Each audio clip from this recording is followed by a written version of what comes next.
నమస్తే, నేను Rafi. Welcome to focus. Mumbai దాడుల్లో రాణా పాత్ర ఏంటి? రప్పించడానికి ఇన్నేళ్ళు ఎందుకు పట్టింది? 26/11 ప్లాన్ ఎవరిది? అమలు చేసింది ఎవరు? కుట్రలో ఇంకా ఎవరెవరు ఉన్నారు? హెడ్లీని తీసుకురావడం సాధ్యమేనా? నెత్తుటి అధ్యాయంలో పాక్ పాపం ఎంత? కీలక కేసులో నెక్స్ట్ ఏం జరగబోతోంది? ఇవాల్టి ఫోకస్లో చూద్దాం. ముంబై అటాక్స్ విలన్ రాణాను 18 రోజుల ఎన్ఐఏ కస్టడీకి కోర్టు అనుమతినిచ్చింది. 26/11 దాడుల కుట్ర ఎవరిది? రాణా హెడ్లీ సేకరించిన సమాచారాన్ని ఎవరికి అందించారు? వారికి నిధులు ఇచ్చిందెవరు? పాక్ ప్రమేయానికి సంబంధించి రాణాను ప్రశ్నించబోతుంది ఎన్ఐఏ. ఇందులో కీలక సమాచారం బయటకు వచ్చే ఛాన్స్ ఉంది. ముంబై దాడుల్లో రాణా పాత్ర ఏంటి? రప్పించడానికి ఇన్నేళ్లు ఎందుకు పట్టింది? 26/11 ప్లాన్ ఎవరిది? అమలు చేసిందెవరు? కుట్రలో ఇంకా ఎవరెవరున్నారు? హెడ్లీని తీసుకురావడం సాధ్యమేనా? నెత్తుటి అధ్యాయంలో పాక్ పాపం ఎంత? కీలక కేసులో నెక్స్ట్ ఏం జరగబోతోంది? ముంబై ఉగ్రదాడి కేసులో ప్రధాన సూత్రధారి తహవూర్ హుస్సేన్ రాణాను 18 రోజులు ఎన్ఐఏ కస్టడీకి కోర్టు అనుమతించింది. గురువారం అర్ధరాత్రి ఎన్ఐఏ అధికారులు ఢిల్లీలోని పటియాలా హౌస్ కోర్టు ప్రత్యేక జడ్జి ఎదుట అతడిని హాజరుపరిచారు. సీనియర్ న్యాయవాది Dayan Krishnan, public prosecutor Narender Mann NIA తరఫున కోర్టులో వాదనలు వినిపించారు. రాణా తరఫున ఢిల్లీ లీగల్ సర్వీసెస్ అథారిటీ న్యాయవాది పీయూష్ సచ్దేవా వాదించారు. రాణాను 20 రోజుల పాటు తమ కస్టడీకి అనుమతించాలని ఎన్ఐఏ కోరింది. 18 రోజుల కస్టడీకి న్యాయమూర్తి అనుమతించారు. NIA charge-sheeted Rana for a larger conspiracy beyond Mumbai attack, that is 26/11, whereas Mumbai police charge-sheeted him for his role in 26/11. Rana is a good friend of David Coleman Headley, who is a very important player and an important conspirator, an important actor in the entire 26/11. And Rana has facilitated the visit of Headley to India for 9 times to do the survey of the targets. America నుంచి రాణాను తీసుకొచ్చిన ప్రత్యేక విమానం గురువారం సాయంత్రం ఢిల్లీ ఎయిర్పోర్ట్లో దిగింది. Land అయ్యే సమయానికే స్వాట్ టీమ్స్ ఆ ప్రాంతాన్ని అధీనంలోకి తీసుకున్నాయి. అక్కడే అధికారికంగా అరెస్టు ప్రక్రియను పూర్తి చేశారు. బుల్లెట్ ప్రూఫ్ వాహనంలో రాణాను ఎన్ఐఏ ఆఫీసుకు తీసుకువెళ్లారు. మార్క్స్మెన్ వెహికల్తో పాటు మరికొన్ని వాహనాలు రాణా వాహనాన్ని ఫాలో అయ్యాయి. ఎన్ఐఏ హెడ్ ఆఫీసులో రాణాను విచారించారు. మధ్యాహ్నమే అదుపులోకి తీసుకున్న రాణా అరెస్ట్ను సాయంత్రం ఎన్ఐఏ అధికారికంగా ధృవీకరించింది. ఆ తర్వాత టైట్ సెక్యూరిటీ మధ్య పటియాలా హౌస్ కోర్టులో ప్రవేశపెట్టింది. వాదనలు కొనసాగుతున్నంతసేపు కోర్టు బయట భారీ బందోబస్తు ఉంచారు. తహవూర్ రాణాను ఎన్ఐఏ అదుపులోకి తీసుకున్న అనంతరం కొన్ని ఫోటోలు సామాజిక మాధ్యమాల్లో చక్కర్లు కొట్టాయి. అతడిని చట్టం ముందు నిలబెట్టేందుకు గాను ఏళ్ల తరబడి నిరంతర సమష్టి ప్రయత్నాలు చేసినట్లు ఎన్ఐఏ తెలిపింది. ఎన్ఐఏ, ఎన్ఎస్జీ, భారత విదేశాంగ శాఖ, హోంశాఖ, US DOJ, US sky marshal, అమెరికాలోని సంబంధిత అధికారుల సమన్వయంతో ఈ ప్రక్రియ విజయవంతంగా పూర్తయిందని చెప్పింది. ముంబై దాడుల్లో పాక్ నేతల ప్రమేయానికి సంబంధించి తహవూర్ రాణాను విచారించబోతోంది ఎన్ఐఏ. ఇందులో కీలక సమాచారం బయటకు రావచ్చని భావిస్తున్నారు. దాడులు జరపాలని ఎవరు నిర్ణయించారు? ఆ కుట్రలో ఎవరెవరు పాల్గొన్నారు? రాణా, హెడ్లీ సేకరించిన సమాచారాన్ని ఎవరికి అందించారు? వారికి నిధులు ఎవరిచ్చారు? దాడులకు దిగిన బృందానికి సంబంధించిన వివరాలు రాణా నుంచి రాబట్టనున్నారు ఎన్ఐఏ అధికారులు. పాక్ వాటిని ఖండించినా ఆ దేశం తప్పును అంతర్జాతీయంగా ఎండగట్టేందుకు ఇది ఉపయోగపడుతుందని భారత్ భావిస్తోంది. ముంబై దాడులకు సంబంధించిన మొత్తం సమాచారం రాణాకు తెలుసు. తన మిత్రుడు డేవిడ్ హెడ్లీతో కలిసి ప్లాన్ వేశాడు. దాన్ని పాక్ ఐఎస్ఐ సహకారంతో లష్కరే తోయిబా అమలు చేసింది. రాణాపై దర్యాప్తు ఎలా జరుగుతుందనే అంశంపై పలు కీలక విషయాలు వెలుగులోకి వచ్చాయి. ఎన్ఐఏలోని 12 మంది సీనియర్ అధికారుల బృందంతో విచారణ చేస్తారు. అతడి సహచరులతో సంబంధాలపై విచారణ చేపడతారు. కుట్రలు, ఉగ్రవాద సంస్థలతో సంబంధాలున్నాయా అనే కోణంలో ప్రశ్నలు ఉంటాయి. పోలీస్ విచారణ ముగిసిన తర్వాత అతడిని జైల్లో జ్యుడిషియల్ కస్టడీకి తీసుకుంటారు. ఈ దశలో కోర్టులో ఛార్జ్షీట్ దాఖలవుతుంది. ప్రతి 14 రోజులకు ఒకసారి రిమాండ్ పొడిగింపు ఉంటుంది. సేకరించిన ఆధారాల ఆధారంగా యుఏపిఏ, ఐపీసీ, ఆయుధ చట్టాల్లోని సెక్షన్ల కింద కోర్టులో ఛార్జ్షీట్ నమోదు చేస్తారు. We understood during that time, during the investigation, that he was a facilitator for Headley. But we also suspected that he might have played more role in this entire attack maybe he might be knowing more number of people who are behind this attack and who are actually not been detected so far. So, and he might be also actually able to say who were the handlers. This is very important, and this could not be found out during the investigation because we could not get the access to Rana to examine him and to know the things. అంతర్జాతీయ సంబంధాలు, విదేశీ ఉగ్రవాద సంస్థల నుంచి మద్దతు, డబ్బు మార్పిడి లింకుల పరిశీలన ఉంటుంది. ఛార్జ్ షీట్ కోర్టు ఆమోదించిన తర్వాత అభియోగాలపై రాణా తరఫున న్యాయవాది వాదనలు వినిపిస్తారు. ప్రభుత్వం తరఫున ప్రాసిక్యూషన్ ఆధారాలు సమర్పిస్తుంది. తుది తీర్పు రీత్యా శిక్ష అమలవుతుంది. ఆధారాల బలాన్ని బట్టి ఈ మొత్తం ప్రక్రియ నెలల నుంచి సంవత్సరాల వరకు సాగే ఛాన్స్ ఉంది. ఇంతకీ తహవూర్ రాణా ఎవరు? పాక్ ఆర్మీతో లింక్ ఏంటి? ముంబై దాడుల మాస్టర్ మైండ్ హెడ్లీతో ఎలా పరిచయమైంది? రాణా ఇన్నేళ్లు అమెరికాలో ఎందుకున్నాడు? అతన్ని రప్పించడానికి 14 ఏళ్లు ఎందుకు పట్టింది? శిక్ష పడేందుకు ఎన్ని నెలలు పడుతుంది? పాకిస్తాన్ సంతతికి చెందిన కెనడా పౌరుడైన తహవూర్ రాణా 2008 ముంబై ఉగ్రవాద దాడుల్లో ప్రధాన నిందితుడు. ఆ మరుసటి ఏడాది FBI అతడిని అరెస్ట్ చేసింది. రాణాను భారత్కు అప్పగించడానికి అమెరికా సుప్రీంకోర్టు జనవరి 25, 2024న ఆమోదం తెలిపింది. ఈ కేసులో రాణా తనను తప్పుగా దోషిగా ప్రకటించాలని చెప్పి రివ్యూ పిటిషన్ దాఖలు చేశాడు. కానీ కోర్టు ఆ పిటిషన్ను తిరస్కరించింది. ప్రధాని నరేంద్ర మోడీ అమెరికా పర్యటనలో తహవూర్ రాణాను భారత్కు అప్పగించడానికి అధ్యక్షుడు ట్రంప్ ఆమోదించారు. ఆ తర్వాత కూడా భారత్కు తరలించే అంశంపై రాణా ఊరట కోసం ప్రయత్నించిన దారులన్నీ అప్పటికే మూసుకుపోయాయి. దీంతో ఢిల్లీ గడ్డపై అడుగు పెట్టక తప్పలేదు. 2011లో తొలిసారిగా ఛార్జ్షీట్లో రాణా పేరు కనిపించింది. అప్పటి నుంచి అతన్ని భారత్కు తీసుకురావడానికి చాలా శ్రమించాల్సి వచ్చింది. 2009లోనే చికాగోలో లష్కరేతో సంబంధాలున్నాయన్న కేసులో రాణాను అరెస్ట్ చేశారు. అక్కడ అతడికి 14 ఏళ్ల జైలు శిక్ష పడింది. నేరస్తుల అప్పగింత ఒప్పందంలో భాగంగా తమకు అప్పగించాలని అమెరికాను భారత్ కోరింది. ముంబై దాడుల్లో రాణా పాత్రకు సంబంధించిన సమాచారాన్ని అందజేసింది. రాణా మాత్రం భారత్కు రాకుండా ఎన్నో ప్రయత్నాలు చేశాడు. తనకున్న ప్రతి అవకాశాన్ని వాడుకున్నాడు. 2020 నుంచి రాణా పలు పిటిషన్లు దాఖలు చేశాడు. ఒక కేసులో తాను శిక్ష అనుభవించినందున అదే నేరాలపై వేరే దేశానికి అప్పగించడాన్ని సవాల్ చేశాడు. ఆ తర్వాత భారత్లో పరిస్థితులు బాగోలేవంటూ మెలికపెట్టాడు. ప్రాణహాని ఉందంటూ కోర్టులకు మొరపెట్టుకున్నాడు. రివ్యూ పిటిషన్లు వేశాడు. ఈ ఏడాది జనవరి 21న చివరకు అమెరికా సుప్రీంకోర్టు రాణా రివ్యూ పిటిషన్ను కొట్టేసింది. మోడీ ఇటీవలి అమెరికా పర్యటన సమయంలో అతడిని అప్పగిస్తున్నట్లు ట్రంప్ స్వయంగా ప్రకటించారు. అయినా రాణా చివరి ప్రయత్నాలు చేశాడు. మరోసారి డిస్ట్రిక్ట్ కోర్టు, 9th సర్క్యూట్ కోర్టుల్లో అప్పీల్ చేశాడు. వాటిలోనూ చుక్కెదురైంది. దీంతో మరోసారి సుప్రీంకోర్టును ఆశ్రయించాడు. ఆరోగ్యం బాగోలేదని, పార్కిన్సన్, కిడ్నీ, గుండె సమస్యలతో బాధపడుతున్నట్లు చెప్పాడు. ఇండియాలో తనను చిత్రహింసలకు గురి చేస్తారని సాకులు చెప్పాడు. అయినా అమెరికా సుప్రీంకోర్టు అతడి పిటిషన్ను తిరస్కరించింది. దీంతో రాణాకు భారత్కు రాక తప్పని పరిస్థితి ఎదురైంది. ఈ కేసులో కీలక సూత్రధారి డేవిడ్ హెడ్లీని మాత్రం భారత్ తీసుకురావడం సాధ్యం కాదంటున్నారు. దౌత్యపరమైన, చట్టపరమైన కారణాలతో హెడ్లీని అప్పగించేందుకు అమెరికా సుముఖంగా లేదు. పైగా ముంబై దాడులకు సంబంధించి అమెరికాకు సమాచారం ఉన్నా దాన్ని భారత్తో పంచుకోలేదని తెలుస్తోంది. ఆ వివరాలు బయటకు వస్తాయన్న భయంతోనే హెడ్లీని అప్పగించట్లేదన్న అనుమానాలు ఉన్నాయి. అసలు రాణా ఎవరంటే పక్కా పాకిస్తాన్కు చెందినవాడు. 1961లో పాక్లోని చిచావాట్నీలో పుట్టాడు. పాక్ ఆర్మీ మెడికల్ క్యాంప్స్లో కెప్టెన్గా పనిచేశాడు.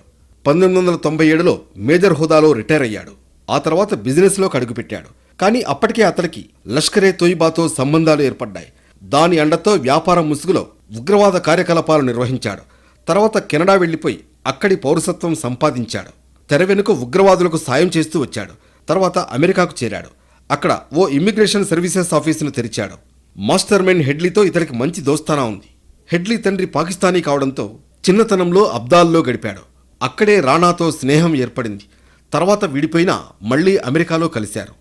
ముంబై దాడుల వెనుక రాణా పాత్ర కీలకం. అందుకే అతన్ని తీసుకురావడానికి భారత్ అంత ప్రయత్నించింది. ముంబై దాడులకు సంబంధించిన కీలక సమాచారం మొత్తం అతనికి తెలుసు. దాడులకు సంబంధించి డేవిడ్ హెడ్లీ చాలాసార్లు భారత్కొచ్చాడు. అప్పుడు రాణా అతనికి సాయం చేశాడు. భారత్ వీసా వచ్చేలా చూశాడు. ముంబైలో ఇమ్మిగ్రేషన్ కన్సల్టెన్సీ పేరుతో ఓ ఆఫీసును కూడా తెరిచాడు. హెడ్లీ నిఘా వ్యవహారాలకు ఇది అడ్డాగా మారింది. ముంబైలో ఎక్కడెక్కడ దాడులు చేయవచ్చన్న విషయంలో హెడ్లీకి సాయం చేశాడు. చాబాద్ హౌస్, నేషనల్ డిఫెన్స్ కాలేజ్ వంటి వాటిపై దాడులు చేయాలని సూచించాడు. హెడ్లీ ముంబైలో తిరుగుతూ దాడులకు అవసరమైన ప్రాంతాలను గుర్తించాడు. వాటి ఫోటోలు తీశాడు. పాక్లోని తన హ్యాండ్లర్లకు పంపాడు. దానికి రాణా సాయం చేశాడు. ఈ ఇద్దరూ ఎన్నోసార్లు ఫోన్లలో మాట్లాడుకున్నారు. ఆ వివరాలను దర్యాప్తు అధికారులు రాబట్టారు. రాణా తనకు సాయం చేసినట్లు హెడ్లీ కూడా షికాగో కోర్టులో అంగీకరించాడు. 26/11 దాడికి ముందు 8 సార్లు హెడ్లీ భారత్కు వచ్చాడని, ఆ సమయంలో 231 సార్లు రాణాతో సంప్రదింపులు జరిపాడని ఎన్ఐఏ తెలిపింది. దాడులకు ముందు 2006 సెప్టెంబర్ 14న హెడ్లీ తొలిసారి భారత్కొచ్చి రెక్కీ నిర్వహించాడని, అప్పుడు 32 సార్లు రాణాతో మాట్లాడినట్లు పేర్కొంది. హెడ్లీ భారత్కొచ్చినప్పుడల్లా ఒకసారి 23 సార్లు, మరోసారి 40 సార్లు, ఇంకోసారి 66 సార్లు ఇలా చాలా సార్లు మాట్లాడినట్లు తెలిపింది. దాడులకు సంబంధించిన ప్రాంతాల ఎంపికలో హెడ్లీకి రాణా ఎలా సహకరించాడో ఎన్ఐఏ ఎంక్వైరీలో బయటపడింది. 2008 నవంబర్ 26న ముంబైలో దాడులు జరిగాయి. బోట్లలో పాక్ నుంచి ముంబైలో అడుగుపెట్టిన ఉగ్రవాదులు Taj Mahal hotel, Trident hotel, railway station, Nariman హౌస్ల్లో కాల్పులు జరిపారు. 126 మందిని బలి తీసుకున్నారు. 300 మంది గాయాల పాలయ్యారు. దాదాపు 60 గంటల ఆపరేషన్ తర్వాత 9 మంది ఉగ్రవాదుల్ని చంపేశారు. కసబ్ ఒక్కడే ప్రాణాలతో దొరికాడు. తర్వాత అతన్ని ఉరితీశారు. ఇక రాణాపై కుట్ర, ఉగ్రవాద కార్యకలాపాలు, దేశంపై యుద్ధం, హత్య, ఫోర్జరీ కేసులు నమోదయ్యాయి. రాణా డేవిడ్ హెడ్లీకి అత్యంత సన్నిహితుడు. ఈ దాడుల్లో కీలక సహాయకుడిగా వ్యవహరించాడు. హెడ్లీ అసలు పేరు దావూద్ సయ్యద్ గిలానీ. అతను పాకిస్తానీ అమెరికన్ ఉగ్రవాది. రాణా ఈ దాడులకు సంబంధించిన లాజిస్టిక్ సాయం అందించాడనే ఆరోపణలు ఉన్నాయి. అలాగే రాణా స్వయంగా హెడ్లీకి ఆర్థిక సాయం, ప్రయాణ ఏర్పాట్లు చేశాడని ఎన్ఐఏ అంటోంది. 2011లో అమెరికన్ కోర్టు రాణాను లష్కరే తోయిబాకు సహాయం చేసినందుకు దోషిగా తేల్చింది. కానీ ముంబై దాడులకు సంబంధించిన ఆరోపణల నుంచి విముక్తి కల్పించింది. అయితే హెడ్లీ ఇచ్చిన సాక్ష్యం ఆధారంగా భారత్ రాణాను ఈ దాడుల్లో భాగస్వామిగా గుర్తించింది. 2025 ఏప్రిల్లో రాణాను భారతదేశానికి అప్పగించేందుకు అమెరికా సుప్రీంకోర్టు అంగీకరించింది. దీంతో తహౌర్ రాణా ఇప్పుడు భారత న్యాయస్థానం మెట్లెక్కాడు. ముంబై ఉగ్రదాడి కేసు నిందితుడు తహౌర్ రాణాను భారత్ విజయవంతంగా అమెరికా నుంచి తీసుకొచ్చింది. ఢిల్లీ ఎన్ఐఏ ప్రత్యేక కోర్టులో ప్రవేశపెట్టింది. ఈ క్రమంలో సీనియర్ న్యాయవాది దయాన్ కృష్ణన్ పేరు ప్రధానంగా వినిపిస్తోంది. అమెరికా కోర్టులో భారత్ తరఫున వాదించి న్యాయ పోరాటంలో కీలకంగా నిలిచిన ఆయన తాజాగా ఎన్ఐఏ తరఫున వాదనలు వినిపించారు. సుప్రీంకోర్టులో ప్రాక్టీస్ చేస్తున్న దయాన్ కృష్ణన్ దేశంలోనే పేరు పొందిన క్రిమినల్ లాయర్లలో ఒకరు. 2001లో పార్లమెంటుపై దాడి, కావేరీ జలాల వివాదం వంటి కేసుల్లో వాదించి గుర్తింపు తెచ్చుకున్నారు. 1999లో ఏర్పాటైన జస్టిస్ జేఎస్ వర్మ కమిషన్కు తోడ్పాటు అందించడంతో పాటు 2012లో ఢిల్లీలో జరిగిన సామూహిక అత్యాచారం, హత్య కేసులో స్పెషల్ పబ్లిక్ ప్రాసిక్యూటర్గా వ్యవహరించారు. అంతర్జాతీయ నిందితుల అప్పగింతల కేసుల్లో ఎంతో అనుభవం ఉన్న దయాన్ కృష్ణన్ తహౌర్ రాణాను భారత్కు తీసుకురావడంలో కీ రోల్ ప్లే చేశారు. 2010 నుంచి ముంబై దాడి కేసును వాదిస్తున్నారు. డేవిడ్ కోల్మన్ హెడ్లీని షికాగోలో విచారించిన ఎన్ఐఏ బృందంలో పాలుపంచుకున్నారు. హెడ్లీ రాణాలను అమెరికా నుంచి భారత్కు అప్పగించే కేసులకు స్పెషల్ పబ్లిక్ ప్రాసిక్యూటర్గా 2014లో నియమితులయ్యారు. తీవ్ర నేరారోపణలు ఎదుర్కొంటున్న రవిశంకరన్, రేమండ్ వార్లీలను అప్పగించే కేసుల్లోనూ భారత్ తరఫున ప్రాతినిధ్యం వహించారు. 26/11 ముంబైలో టెర్రరిస్టులు మారణకాండ సృష్టించిన రోజు. కరాచీ నుంచి దేశంలోకి అక్రమంగా ప్రవేశించి 166 మందిని పొట్టన పెట్టుకున్న చీకటి రోజు. 26/11 ఘటనను దేశం ఎప్పటికీ మర్చిపోలేనిది. ఇంతకీ ఆ రోజు ఏం జరిగింది? ఆ ఉగ్రవాదుల్ని పోలీసులు ఎలా మట్టుబెట్టారు? సూత్రధారి రాణాను రప్పించడంపై ముంబై దాడుల బాధితుల రియాక్షన్ ఏంటి? 2008 నవంబర్ 26 ముంబై వరుస ఉగ్రదాడుల్లో చిక్కుకుంది. లష్కరే తోయిబా ఉగ్రవాదులు భారత్లో మారణకాండ సృష్టించిన రోజు. 26/11 ఘటనను దేశం ఎప్పటికీ మర్చిపోలేదు. ఆ రోజు ఉగ్రవాదులు చేసిన మారణకాండను తలుచుకుంటే రక్తం మరిగిపోతుంది. దేశంలోకి అక్రమంగా ప్రవేశించి ఏకంగా 126 మందిని పొట్టన పెట్టుకున్నారు ఉగ్రవాదులు. 2008 నవంబర్ 21 సాయంత్రం కరాచీ నుంచి 10 మంది ఉగ్రవాదులు బోట్లో బయలుదేరారు. ఇండియన్ నేవీకి కనిపించకుండా 38 గంటల పాటు ప్రయాణం సాగించారు. నవంబర్ 22న వీరికి క్రెడిట్ కార్డులు, డ్రై ఫ్రూట్స్, ఆయుధాలు అందాయి. ఆయుధాల్లో AK-47 rifles, hand grenades, magazines ఉన్నాయి. నవంబర్ 23న మత్స్యకారుల బోట్ను ఉగ్రవాదులు హైజాక్ చేశారు. 4గురిని చంపేసి బోటు కెప్టెన్తో కలిసి ఇండియా వైపు బయలుదేరారు. నవంబర్ 26న ముంబైకి 7 కిలోమీటర్ల దూరంలో ఉండగా బోటు కెప్టెన్ను ఉగ్రవాదులు చంపేశారు. అక్కడి నుంచి 3 స్పీడ్ బోట్స్ ద్వారా కొలాబా జెట్టి వైపు వెళ్లారు. రాత్రి 8 గంటల 10 నిమిషాలు బోట్స్ని ముంబై కుఫే పెరీడుకు సమీపంలోని మాచిమార్ నగర్లో కొంతసేపు ఆపారు. 6గురు ఉగ్రవాదులు అక్కడ కిందకు దిగారు. స్థానికులు ప్రశ్నించగా తాము విద్యార్థులని అబద్ధం చెప్పారు. మిగిలిన వారు బోట్స్లో వెళ్లిపోయారు. రాత్రి 8 గంటల 30 నిమిషాలకు మిగిలిన బోట్స్ కొలాబా కుఫే పెరీడుకు సమీపంలోని బాద్వార్ పార్క్లో ఆగాయి. ఉగ్రవాదులు కిందకు దిగారు. అక్కడే ఉన్న మత్స్యకారులు ప్రశ్నించగా వారితో గొడవ పడి అక్కడి నుంచి వెళ్లారు. తర్వాత కొద్దిసేపటికే లియోపోల్డ్ కేఫ్ దగ్గర కాల్పుల శబ్దం వినపడింది. 10 మంది మరణించారు. అనేక మంది గాయపడ్డారు. 2 ట్యాక్సీల్లో బాంబులు పెట్టారు ఉగ్రవాదులు. ఈ ఘటనలో 5 పౌరులు మరణించారు. తాజ్మహల్ హోటల్లోకి 4 ఉగ్రవాదులు ప్రవేశించారు. మరో 2 ఒబెరాయ్ ట్రైడెంట్లోకి వెళ్లారు. మరో 2 నారిమన్ హౌస్లోకి దూసుకు వెళ్లారు. మరో 2 ఛత్రపతి శివాజీ మహారాజ్ టెర్మినస్కు ట్యాక్సీలో బయలుదేరి వెళ్లారు. వీరిలో అజ్మల్ కసబ్ ఒకడు. బృందాలుగా విడిపోయిన ఉగ్రవాదులు ముందుగా ఛత్రపతి శివాజీ మహారాజ్ టెర్మినస్లో రద్దీగా ఉన్న రైల్వే స్టేషన్కు చేరుకున్నారు. స్టేషన్ లోపలికి వెళ్లిన ముష్కర్లు వెంట తెచ్చుకున్న AK-47 తుపాకులతో నవంబర్ 26 రాత్రి 9:20 కాల్పులకు తెగబడ్డారు. గ్రెనేడ్ దాడులు చేశారు. 58 మంది ప్రాణాలు తీశారు. రాత్రి 10:30 ఇస్మాయిల్, కసబ్లు కామా హాస్పిటల్ వైపు వెళ్లారు. వారిని ముందే గుర్తించిన ఆసుపత్రి సిబ్బంది పేషెంట్లు ఉన్న గదుల్ని లాక్ చేసేశారు. ఇక్కడ జరిగిన కాల్పుల్లో ATS చీఫ్ హేమంత్ కర్కరేతో పాటు మరో 3 అధికారులు వీరమరణం పొందారు. ఉగ్రవాదులు జీప్ దొంగిలించారు. ఆ జీప్ను పట్టుకుని పోలీసులు కాల్పులు జరిపారు. ఉగ్రవాది ఇస్మాయిల్ను మట్టుపెట్టగా కసబ్ను సజీవంగా పట్టుకున్నారు. నవంబర్ 28న ఒబెరాయ్ హోటల్లో కమాండో ఆపరేషన్స్ పూర్తయ్యాయి. 24 మృతదేహాలను రికవరీ చేశారు. 143 మంది బందీలను విడిపించారు. 2 ఉగ్రవాదుల్ని హతమార్చారు. ఉదయం 7:30 NSG కమాండోలు నారిమన్ హౌస్లోకి వెళ్లారు.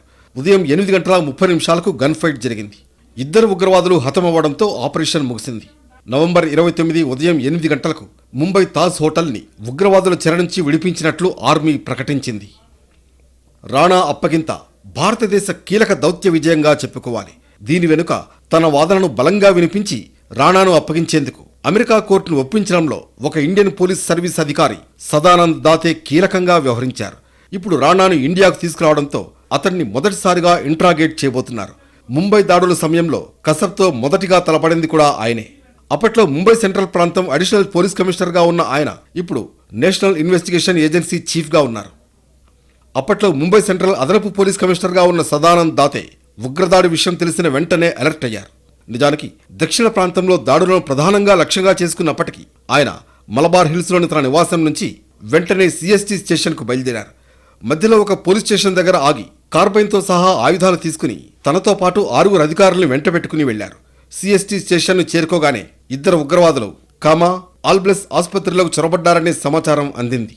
అది మహిళలు, చిన్నారుల చికిత్సా కేంద్రం కావడంతో ఉగ్రవాదులు వారిని బందీలుగా పట్టుకుని ఉండొచ్చని గ్రహించిన దాతే వెంటనే అక్కడికి చేరుకున్నారు. ఆ 2 ఉగ్రవాదులు అజ్మల్ కసబ్, అబూ ఇస్మాయిల్ అని ఆ తర్వాత నిర్ధారణైంది.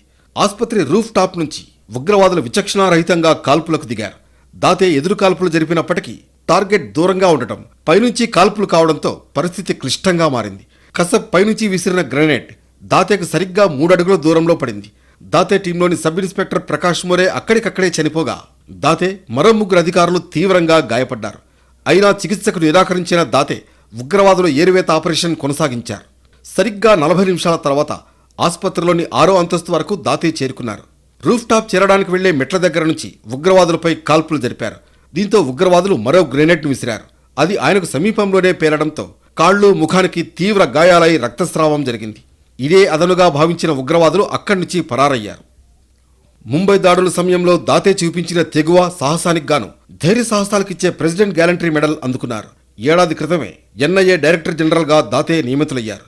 ముంబై దాడుల కేసులో ప్రమేయం ఉన్న రాణాను ఇప్పుడు ప్రశ్నించేందుకు ఆయన రెడీ అయ్యారు. ఇక పట్టుబడిన ఉగ్రవాది కసబ్ను దోషిగా తేల్చింది సుప్రీంకోర్టు. అతనికి ఉరిశిక్ష విధించింది. పట్టుబడిన 4 ఏళ్ల తర్వాత 2012 నవంబర్లో కసబ్ను ఎరవాడ జైలులో ఉరితీశారు. ఇప్పుడు పట్టుకొచ్చిన సూత్రధారి తహవూర్ను ఉరితీయాలని ముంబై దాడి బాధిత కుటుంబాలు కోరుతున్నాయి. జైలులో స్పెషల్ సెల్ ఇవ్వొద్దని, వీలైనంత త్వరగా రాణాను ఉరితీయాలని డిమాండ్ చేస్తున్నారు. రాణా లాంటి నీచులకు ఉరే సరి అని ఉగ్రదాడి జరిగిన సమయంలో ఎంతోమంది ప్రాణాలను కాపాడిన టీ విక్రేత మహమ్మద్ తౌఫిక్ అంటున్నాడు.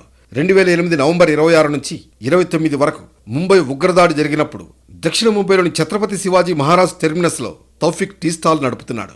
ఉగ్రవాదులు ఎంతో మంది అమాయకులను చంపుతుండగా తౌఫిక్ కళ్ళారా చూశాడు. దీనిపై అతడు పెద్ద సంఖ్యలో ప్రజల్ని అప్రమత్తం చేశాడు. ఛత్రపతి శివాజీ మహారాజ్ టెర్మినస్లో ఉగ్రవాదుల నుంచి తప్పించుకునేలా చేశాడు. ఈ దాడిలో గాయపడిన వారిలో చాలా మందిని ఆసుపత్రికి తరలించాడు. తహవూర్ రాణాను భారత్కు తీసుకురావడంపై ముంబై దాడుల్లో బాధితురాలు, ఉగ్రవాది అజ్మల్ కసబ్ను గుర్తించడంలో కీలక సాక్షిగా ఉన్న దేవికా రోటావన్ హర్షం వ్యక్తం చేసింది. అతడిని అమెరికా నుంచి తీసుకురావడం భారత ప్రభుత్వం సాధించిన పెద్ద విజయమని అంటోంది. కసబ్ మాదిరిగా రాణాకు మరణదండన విధించాలని, అప్పుడే ముంబై దాడుల్లో బాధితులకు న్యాయం జరుగుతుందని అంటోంది. మరోవైపు ముంబై పేలుళ్ల సూత్రధారి మోస్ట్ వాంటెడ్ టెర్రరిస్ట్ తహౌర్ రాణాను అమెరికా నుంచి భారత్కు తీసుకురావడంపై పాకిస్తాన్ తొలిసారి స్పందించింది. తహౌర్ రాణాతో తమకు ఎలాంటి సంబంధం లేదంటూ ఆ దేశ విదేశాంగ కార్యాలయం ప్రకటన చేసింది. రాణా గత 2 దశాబ్దాలుగా పాకిస్తాన్ డాక్యుమెంట్లను పునరుద్ధరించుకోలేదని బుకాయించింది. అతడు కెనడా జాతీయుడు అనే విషయం చాలా స్పష్టమని ఎప్పట్లాగే వంకర బుద్ధిని బయటపెట్టుకుంది పాక్. కానీ ఈ దాడుల్లో తహౌర్ హుసేన్ రాణా కీలక పాత్ర పోషించాడనేది అభియోగం. 2025 ఏప్రిల్ 10న రాణాను భారత్కు అమెరికా అప్పగించింది. దీంతో 26/11 దాడులకు సంబంధించిన పూర్తి వివరాలు, పాకిస్తాన్లోని ఉగ్రవాద సంస్థలతో అతడికి గల సంబంధాలు బయటపడే ఛాన్స్ ఉంది.